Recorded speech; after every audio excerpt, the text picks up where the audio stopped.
3 புதிய குற்றவியல் சட்டங்களை வாபஸ் பெற கோரி கள்ளக்குறிச்சி ஒருங்கிணைந்த நீதிமன்ற வளாகத்திலிருந்து பேரணியாக சென்று கண்டன ஆர்ப்பாட்டத்தில் ஈடுபட்ட வழக்கறிஞர் சங்கத்தினர் திடீரென சாலை மறியல் போராட்டத்தில் ஈடுபட்டதால் பரபரப்பு நிலவியது. இது தொடர்பான மேலும் விவரங்களை எமது செய்தியாளர் சத்தியமூர்த்தி வழங்க கேட்கலாம். சத்தியமூர்த்தி, வணக்கம். மேலும் விவரம். வணக்கம் பிரியங்கா. அதாவது மத்திய அரசு கொண்டு வந்திருக்கக்கூடிய 3 புதிய குற்றவியல் சட்டங்களை திரும்ப பெற வலியுறுத்தி கள்ளக்குறிச்சியில் வழக்கறிஞர்கள் சங்கம் சார்பில் கண்டன ஆர்ப்பாட்டம் நடைபெற்றது. அதாவது கள்ளக்குறிச்சியிலிருந்து கச்சிராயபாளையம் செல்லும் சாலையில் உள்ள தபால் நிலையம் முன்பாக இந்த கண்டன ஆர்ப்பாட்டமானது நடைபெற்றது. முன்னதாக கள்ளக்குறிச்சி ஒருங்கிணைந்த நீதிமன்ற வளாகத்தில் இருந்து 100க்கும் மேற்பட்ட வழக்கறிஞர்கள் சங்கத்தின் தலைவர் NK சேகர் தலைமையில் பேரணியாக புறப்பட்டு கச்சிராயபாளையம் சாலையில் உள்ள தபால் நிலையம் முன்பாக சென்று அங்கு கண்டன ஆர்ப்பாட்டனர்.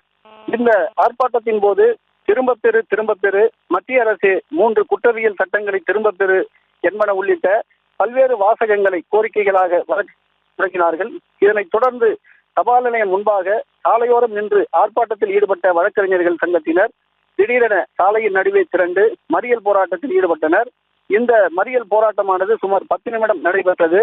முதலில் ஆர்ப்பாட்டத்தில் ஈடுபட்ட வழக்கறிஞர்கள் பின்னர் சாலை மறியல் போராட்டத்தில் ஈடுபட்டதால் பெரும் பரபரப்பு ஏற்பட்டதோடு மட்டுமின்றி கச்சிராயபாளையம் சாலையில் சிறிது நேரம் போக்குவரத்து பாதிப்பு ஏற்பட்டது.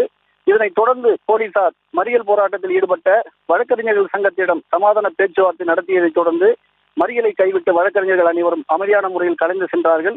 அதாவது வழக்கறிஞர்கள் சங்கத்தின் சார்பில் ஆர்ப்பாட்டம் அறிவிக்கப்பட்டதைத் தொடர்ந்து தபால் நிலையம் முன்பாக ஏராளமான போலீசார் பாதுகாப்பு பணியில் நிறுத்தப்பட்டிருந்தது குறிப்பிடத்தக்கது. பிரியங்கா, விவரங்களுக்கு நன்றி சத்தியமூர்த்தி. செய்திகளை உடனுக்குடனும் துல்லியமாகவும் தெரிந்து கொள்ள சப்ஸ்கிரைப் பண்ணுங்க.